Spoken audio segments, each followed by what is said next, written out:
Hello बच्चों, तो आज हम पढ़ने वाले हैं रासायनिक बलगति। आई होप आप लोग अच्छे होंगे। ठीक है, चलिए तो आज हम पढ़ेंगे रासायनिक बलगति यानी केमिकल काइनेटिक्स। ठीक है, अब कोई अभिक्रिया होता है वो कितना तेजी से हो रहा है, नहीं हो रहा है, रसायन हो रहा है कितना तेजी से हो रहा है। रसायन क्या है? हमारे आसपास वातावरण में जो भी, मान लो कि दाल से भात, सॉरी चावल से क्या बनता है? भात बनता है, तो वो क्या है? एक रसायन है। दूध से दही का बनना क्या है? रसायन है। साबुन अपमार्जक कैसे बनता है? तो वो भी एक रसायन है। तो सभी क्या है, हमारे आसपास में जितने भी परफ्यूम है वो सभी क्या है? रासायनिक क्रिया विधि द्वारा तैयार होते हैं। ठीक है, चलो तो ये है।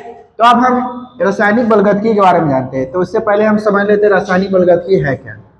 ठीक है, रासायनिक बलगति है क्या? तो रसायन विज्ञान की वह शाखा हम बोलेंगे। सबसे पहला तो यही क्वेश्चन आएगा, भाई ये है क्या? तो रसायन विज्ञान की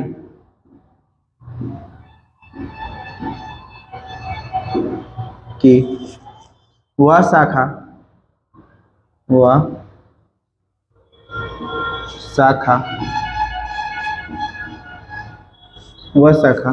जिसके अंतर्गत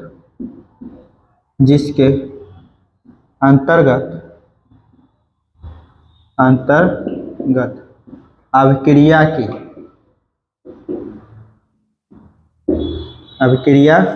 की दर, अभिक्रिया को प्रभावित करने वाले कारक, अभिक्रिया को प्रभावित करने वाले कारक और क्या हो जाएगा? अभिक्रिया की क्रियाविधि, अभिक्रिया की क्रिया विधि का अध्ययन क्या कहलाएगा? रासायनिक बलगति कहलाती है।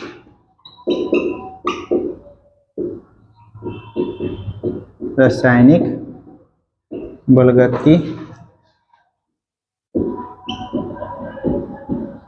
कहलाती।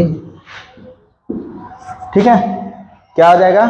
जिसमें हम क्या करेंगे? पहला तो हम काम करेंगे, पहला हम क्या करेंगे कि अभिक्रिया का दर, पहला क्या करेंगे? अभिक्रिया का दर। ठीक है,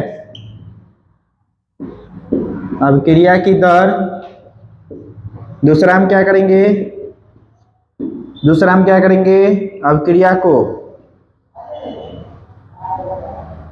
अभिक्रिया को प्रभावित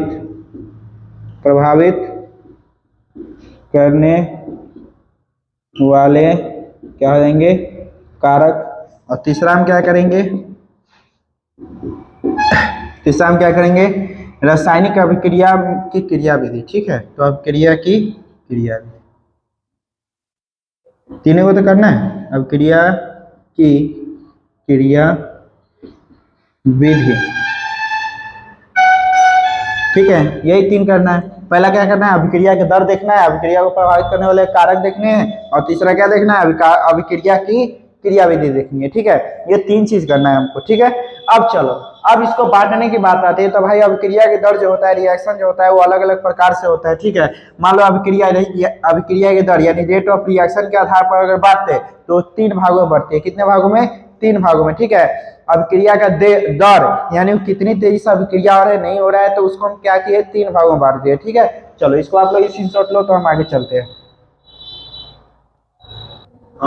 चलो, तो अब हम क्या करते हैं? अभिक्रिया के दर यानी वेग के आधार पर क्या किए? रासायनिक अभिक्रिया को कई भागों में बांट दी हैं। इसको हम सही से लिख लेते हैं। चलो, अभिक्रियाएं,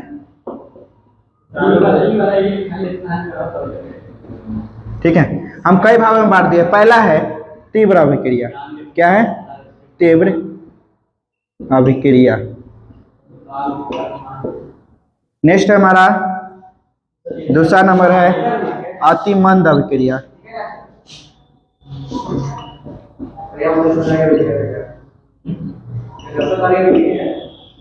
नेक्स्ट है तीसरा, जो कि है मंद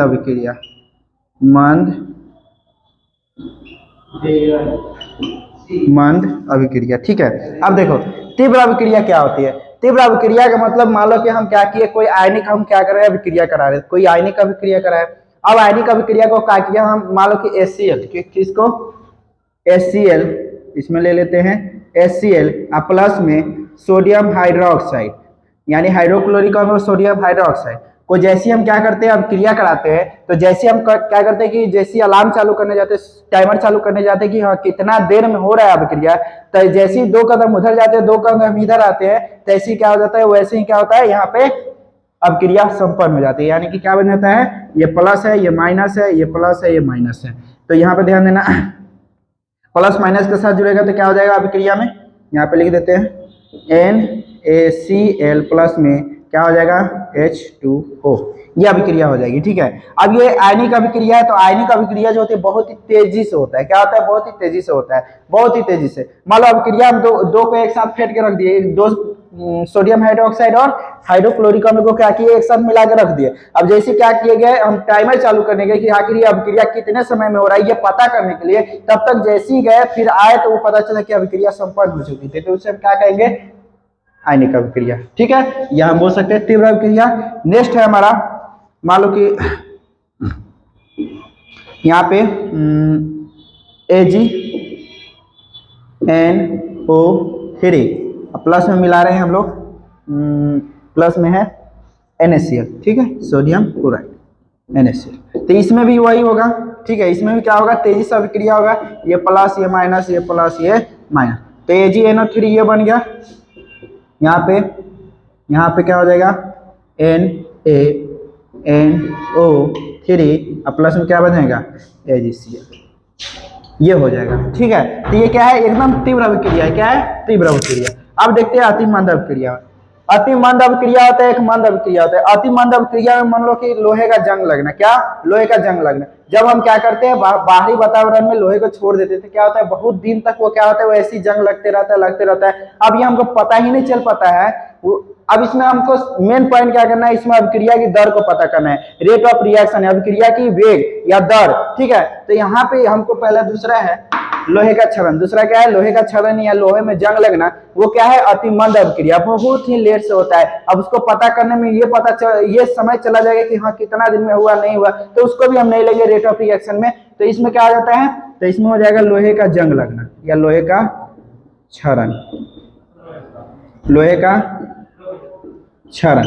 आप लोग भी रखते होंगे, मान लो कि छड़ उठने के लिए, घर बनाने के लिए, घर नहीं बना तो ऐसे बाहर रखा हुआ है, तो जंग लग जाता है। अब वो एक दिन में जंग नहीं लगता है, 10 दिन 15 दिन साल 2 साल ऐसे हो जाता है, तो उसमें जंग लगते जाता है। जितना दिन उसको छोड़ेंगे उतना वो बर्बाद होते जाता है। ठीक है, तो लोहे क्या हो जाता है, उसमें अभिकारक अभिक्रिया होती है, अपघटन अभिक्रिया होती है।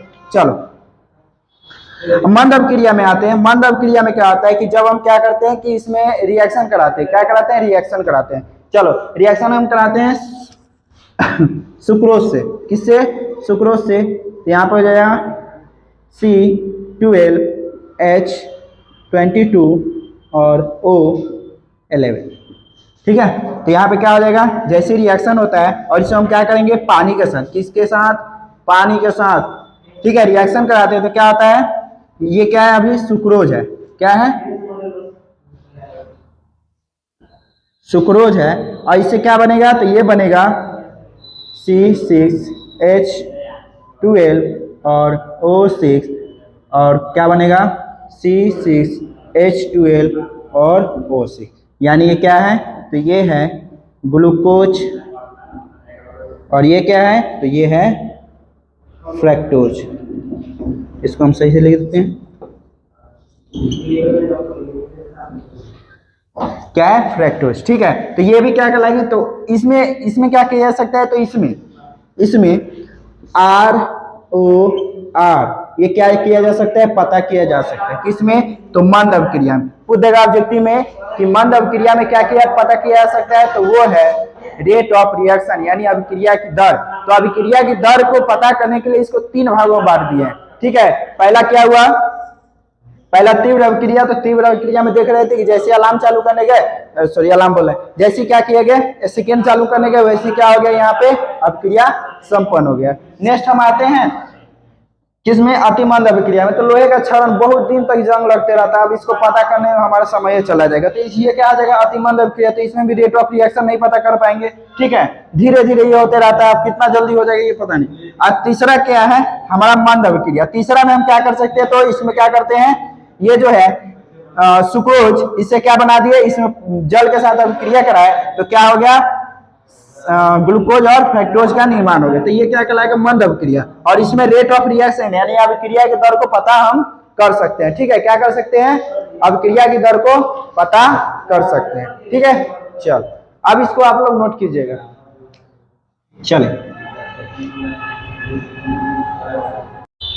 चलो, तो आप देखते हैं क्या देखते हैं? तो आप देखते हैं अभिक्रिया का वेग यानी रेट ऑफ रिएक्शन, ठीक है।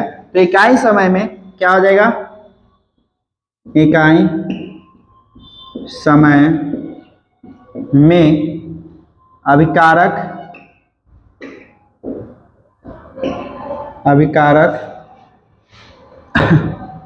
या उत्पाद के सांद्रता में, इसमें सांद्रता में हुए परिवर्तन को क्या कहते हैं? अभिक्रिया का वेग कहते हैं। अभिक्रिया का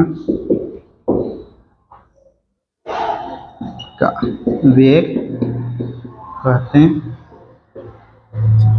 चलो एक चीज ध्यान देना, जब आप यहाँ पे एक बिंदु है जिसका नाम है ए और एक बिंदु है बी, यहाँ से गाड़ी स्टार्ट किया और बी बिंदु तक गए, ठीक है। अब इसके बीच जो समय लगा है, इसमें समय लगा, ठीक है। मान लो ये 40 के स्पीड में है और यहाँ रुका कितना के स्पीड में? 60 के स्पीड में। तो 60 माइनस कितना?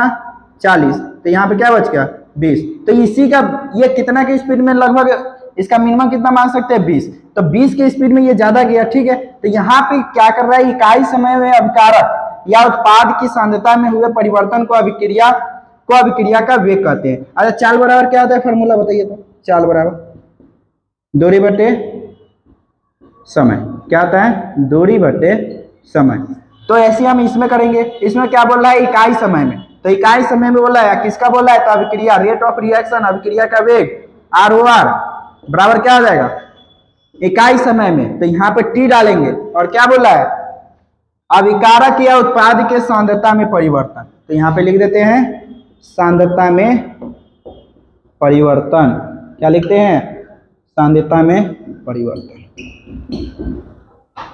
और यहाँ पे नीचे में T का हम समय लिख देते हैं, ठीक है। क्या हो गया? समय। तो इसको ये फार्मूला है, यानी रेट ऑफ रिएक्शन यानी अभिक्रिया की दर या वेग का क्या है? फार्मूला। इसको याद रखिएगा। चलो, तो अभी हम देखते हैं। आप लोग एक चीज बताइए, यहाँ पे A है और ये प्लस में B है और यहाँ पे क्या हो गया? AB प्रोडक्ट बना है। यानी यहाँ पे क्या है? यहाँ पे अभिकारक है, ये भी क्या है? अभिकारक। ये क्या है? प्रतिफल, ठीक है। अब एक चीज बताइए कि जब चीनी चाय पत्ती और दूध एक साथ मिलाते हैं तो क्या उसमें चीनी चाय पत्ती की हानि होती है कि नहीं होती है? होती है, ठीक है। लेकिन उससे जो चाय बनता है उसमें कोई हानि नहीं होती है, ठीक है। उसमें कोई हानि नहीं होती है। तो ये हो जाएगा। अब अभिकारक किसे बोलेंगे? तो अभिकारक हम इसे बोलेंगे और प्रतिफल इसे बोलेंगे। इसको हम लिख देते हैं प्रतिफल, और इसे क्या बोलेंगे? अभिकारक, ठीक है। चलो, अगर अभिकारक का अगर पता करना हो रेट ऑफ रिएक्शन तो कैसे हो जाएगा? अभिकारक का वेग तो क्या हो जाएगा? अभिकारक के सांद्रता में परिवर्तन है बट्टा में समय, ऐसे हो जाएगा। प्रतिफल का बोलेगा तो अभिक्रिया की दर में परिवर्तन, यानी अभिक्रिया की दर इज इक्वल टू प्रतिफल के सांद्रता में परिवर्तन बट्टा में समय, ऐसे हो जाएगा। चलो, इसको हम लोग नोट कीजिए तो आप लोग। चलो, अब तो हम फार्मूला देखे थे। क्या देखे थे? कि अभिक्रिया का वेग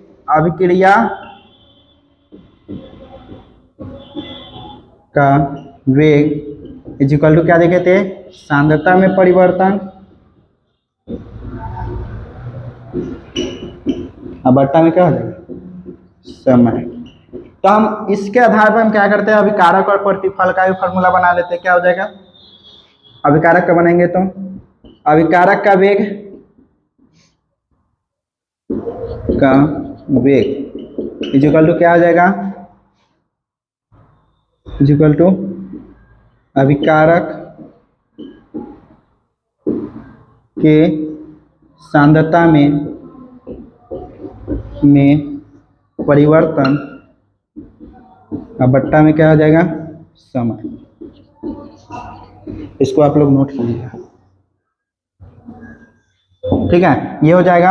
अब एक चीज ध्यान दीजिएगा, एक चीज ध्यान दीजिएगा, चलिए यहाँ पे ए है और यहाँ पे क्या है बी, और यहाँ से प्रोडक्ट क्या बन रहा है, ए बी, क्या बन रहा है, ए बी, ठीक है, प्रोडक्ट ए बी बन रहा है। लेकिन एक चीज ध्यान दीजिएगा, जब आप क्या बनाते हैं, चाय बनाते हैं, ठीक है, क्या बनाते हैं, चाय बनाते हैं, तो चाय बनाते हैं तो उसमें क्या मिलाते हैं, चीनी मिलाते हैं, चाय पत्ती मिलाते हैं, दूध मिलाते हैं, है ना।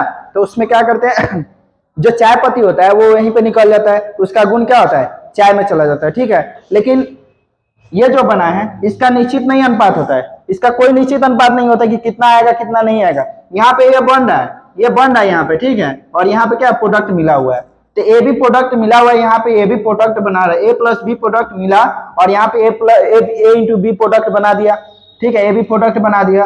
अब इसका सांद्रता में कमी होगा, इसके सांद्रता में कोई कमी नहीं होगा, इसको जितना मिल गया वो उतना ही पॉजिटिव में है, इसको जितना बन गया इससे जितना बना वही पॉजिटिव में हो जाएगा।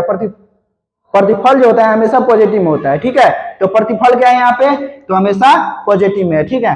चलो तो यहाँ पे हो जाएगा, प्रतिफल का देख लेते हैं, तो प्रतिफल का क्या हो जाएगा, प्रतिफल यहाँ पे लिख देते हैं और लिखते हैं नीचे से अभिक्रिया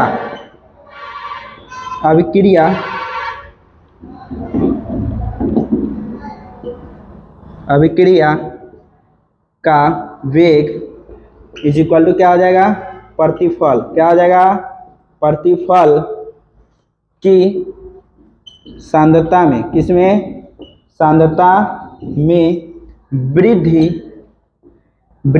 और बट्टा में क्या हो जाएगा, समय। हम तो यही बताएं, क्या बताएं कि जो भी प्रतिफल होगा वो क्या होगा, उसकी सांद्रता में वृद्धि होगा, कभी कमी नहीं होने वाला है, क्योंकि वो रिएक्शन नहीं कर रहा है, रिएक्शन से जो प्राप्त हो रहा है उसे हम प्रतिफल कर रहे हैं। रिएक्शन होगा तब क्या होगा, उसमें हानि होगी नहीं, यानी कि माइनस होगा, ठीक है। चलिए तो इतना आप लोग नोट कीजिए, चलो स्क्रीनशॉट लीजिए या नोट कीजिए। तो आज के लिए इतना ही रहने देते हैं, आई होप आपको ये वीडियो पसंद आएगा, ठीक है। तब तक के लिए मिलते हैं नेक्स्ट क्लास में, तब तक के लिए जय हिंद जय भारत।